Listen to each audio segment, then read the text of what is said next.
as you were saying it, I was thinking about like you said he's I'm gonna play the percentages. Your brother Yeah. said that. Where's that stem from? That stems from like behavioral psychology, right, and like evolutionary science, right, and fight or flight and stuff. But as we let's marinate with that. Animals, right, have fight or flight, but what else do they have? They don't have selfishness. They just procreate and survive. They don't have I'm going to be selfish at somebody else's expense. They don't have that. So, their fight or flight intuition is divinely powered. They know exactly when to move left or right. It's almost robotic from what I've learned about the animal state. We, on the other hand, there's so much smoke and mirrors about everything. I and maybe others humans do too. Smoke and mirrors, right? And so many identities and paradigms and labels and just we don't see what's going on, but the animal knows.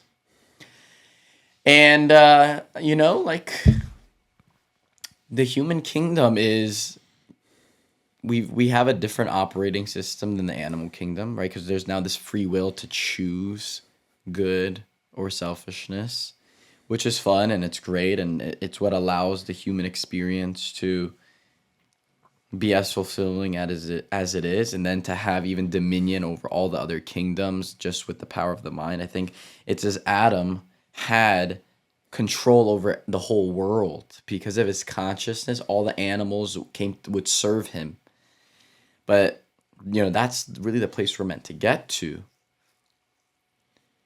But it's process, and it's there's that's what makes having pets and dogs so fulfilling because they're showing up in a way that's not calculated without an agenda. And even I think the way dogs perceive time. I think there was one study that showed that dogs don't have a certain perception of time. So for them, when they're in a cage for more than 5 minutes, 5 hours feels like 5 minutes, which is amazing. That's a great, cool quality to have.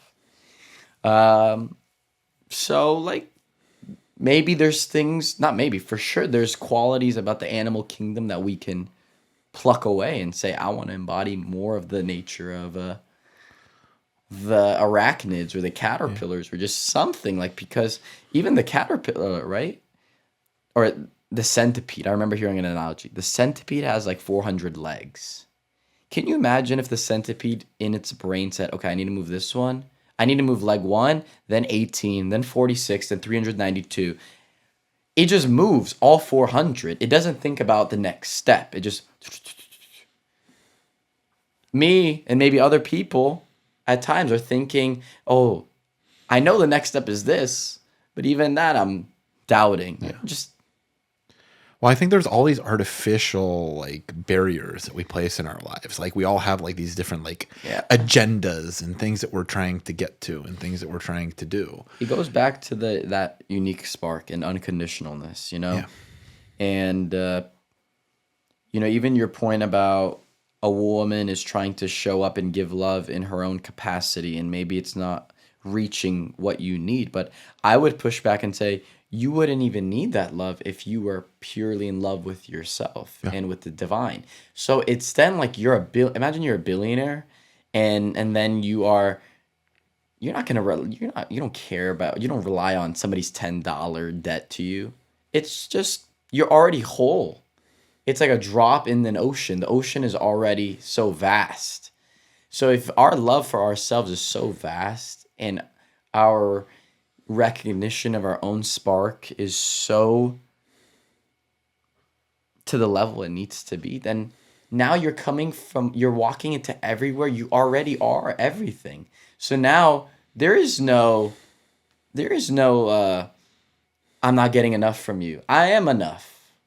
I'm gonna be either for your sake. I don't think that I'm showing up for you the best I could. Maybe you want somebody that wants. I don't know. we don't know exactly how everybody needs to interact with everybody else, but just it kind of goes back to just self responsibility. But then it takes, you gotta look at the garbage. And I'll take it back to another revelation I had with Parker a couple weeks back. This idea of self expression and self love, and why is it so difficult, and being vulnerable, right? It Now we've realized, okay, we want to get to a place of realizing the self expression and the unconditionality and the self individuality. Now, like, what's step one? And we talked about the walls and breaking the walls. But I think step one is being comfortable to first look at the walls. So that's probably maybe step one. Step one, let's be comfortable to see that, wow, there's actually walls here. Then once you see the walls, then it's, okay, how do I get the strength to break them down? And then it's, let's start breaking them down. But first you have to feel okay to see it, which is, right, being merciful with yourself, realizing everything had to happen the way it did. So I'm talking with Parker and I'm saying, why is it difficult to be vulnerable with yourself? And would it be easier to be vulnerable with somebody else? Actually, I remember now. It was talking about friendship, where true friendship is being, right, so unconditionally yourself that you're totally fine to even express the baggage, and you're fine to share your walls to this guy. Yeah. And I remember now, why is that difficult at times? Because we're uncomfortable. Maybe I'm uncomfortable, and maybe somebody else is uncomfortable with the walls themselves. So the question was, how do I get comfortable with the walls? And that prompted the thinking of, okay, is it easier to share our insecurities with God or ourselves first?